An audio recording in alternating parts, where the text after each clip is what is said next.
चैत्र नवरात्रे में, शारदीय नवरात्रे में, आषाढ़ी नवरात्रे में, आदिक पौष नवरात्रे में हम शंकर की, हम जगत जननी जगदम्बा की जब स्थापना करते हैं, या हम नूतन घर का प्रवेश करते हैं, या गणेश जी की स्थापना करते हैं, या कोई दुकान को प्रवेश करते हैं, या कोई शुभ कार्य करने के लिए अग्रण्य होते हैं, तो हम कलश की स्थापना क्यों करते हैं? आज शिव महापुराण में शुरुआत में अपन शिव और पार्वती की यही संवाद को लेकर चलते।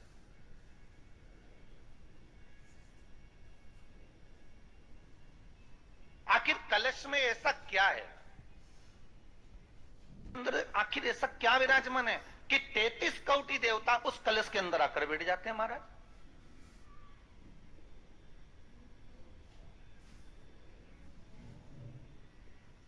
आप कोई यज्ञ करने जा रहे हो, आप कोई पोथी पुराण करने जा रहे हो, आप कोई अच्छा कार्य करने जा रहे हो, तो ब्राह्मण देवता कह देते कलश की स्थापना होगी, कलश की शोभा यात्रा निकलेगी, कलश यात्रा निकलेगी, कलश विराजमान होगा। और आज हर की पौड़ी पर, प्रयागराज में, या उज्जैनी में, नासिक में जो बड़े बड़े कुंभ के मेले होते, कुंभ का मतलब भी तो कलश से होता है, उसकी महत्वता क्यों है?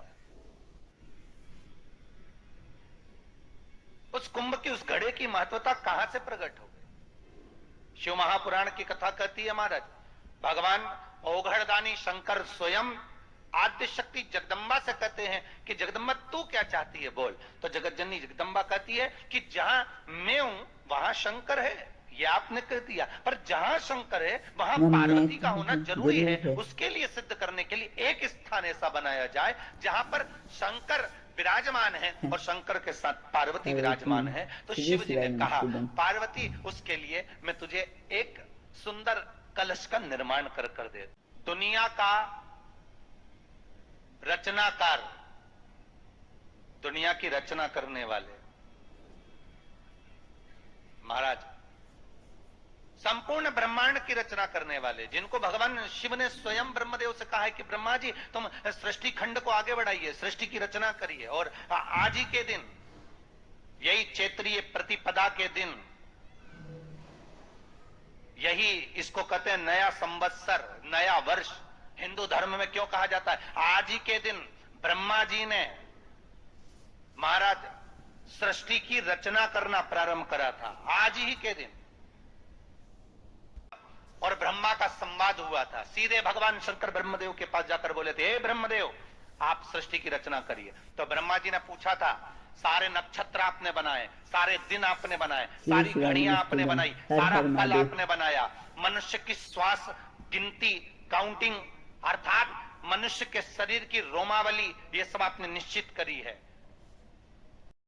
श्री शिवाय नमस्तुभ्यम। हर हर महादेव। पूज्य प्रदीप मिश्रा जी ने बताया कि हमें नवरात्रि में कलश की स्थापना क्यों करनी चाहिए, क्योंकि कलश के अंदर सभी देव देवता एक साथ इकट्ठे हो जाते हैं और हमारे घर में हमेशा सुख शांति और समृद्धि रहती है। इसलिए हम कलश की स्थापना करते हैं। कलश की स्थापना दिशा देखकर अवश्य करें, अपने मंदिर की दिशा देखकर अवश्य करें। माता लक्ष्मी की मेहरबानी आपके ऊपर जरूर होगी। माता के नवरात्रे आने वाले हैं। माता के नवरात्रों में माता की पूजा अर्चना बड़े दिल से कीजिए। ओम नमः शिवाय। जय शिव शंकर। जीवन में सबसे पहले अगर दुख आता है, तकलीफ आती है, कष्ट आता है, बीमारी आती है, रोग आता है, कोई बड़ा घटना घटने वाली होती है, कोई बड़ा कष्ट आने वाला होता है, तो लक्ष्मी जी से माता पार्वती कह रही है, घर में जो तुलसी का पौधा होता है, सबसे पहले तुलसी का पौधा सूख जाता है, समाप्त हो जाता है, उसके डालियां मुरझा जाती, नीचे लटक जाती, मंजरी झुक जाती, या तुलसी के कुंडे में जो मिट्टी है उसमें फफूंद पड़ जाती है।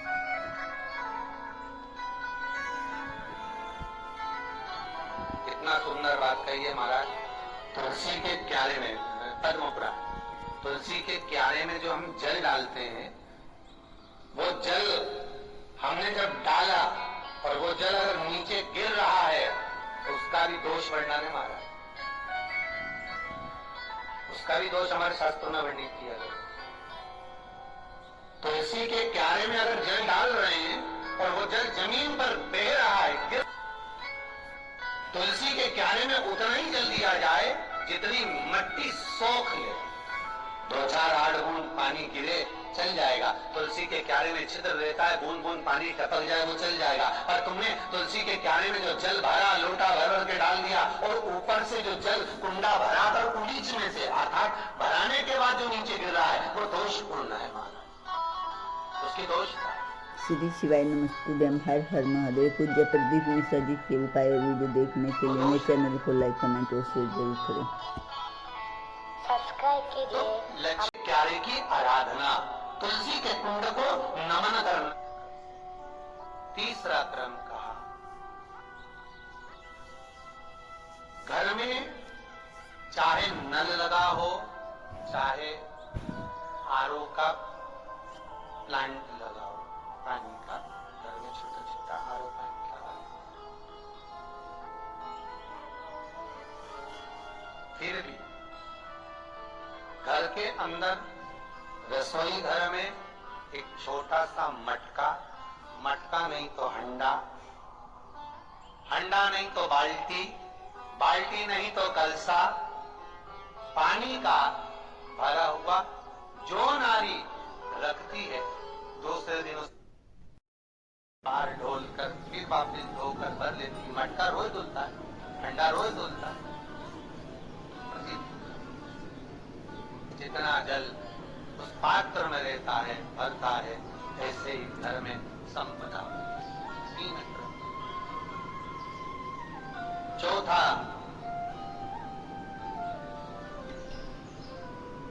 नारी के मस्तक पर जो चीर होता है, ये पूर्वज इसी चीर से कथा प्रारंभ हुई थी और वहीं पर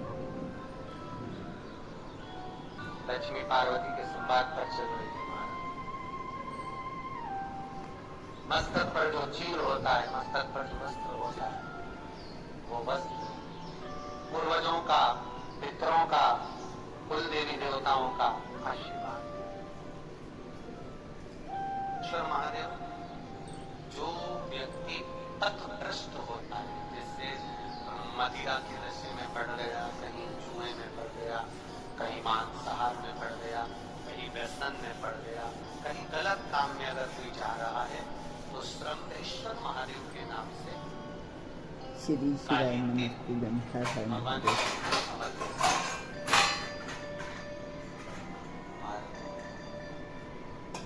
काली तिल को वापस उठा कर ले आते हैं। उसी काली तिल को जो मदिरा का नशा करने वाला होता है या जो गलत व्यसन में डूबा हुआ होता है, उसको वो सुबह के समय अगर नहीं खाता तो भोजन के साथ उसको दिया। श्रमधेश्वर महादेव। एक बेलपत्री का भी बहुत अच्छा प्रयोग है श्रमधेश्वर महादेव का। मदिरा पीने वालों के लिए, मांसाहार, व्यसन में, जुए में, वेश्यावृत्ति में, पर नारी में, सब्सक्राइब कीजिए हमारे चैनल श्रमधेश्वर महादेव का।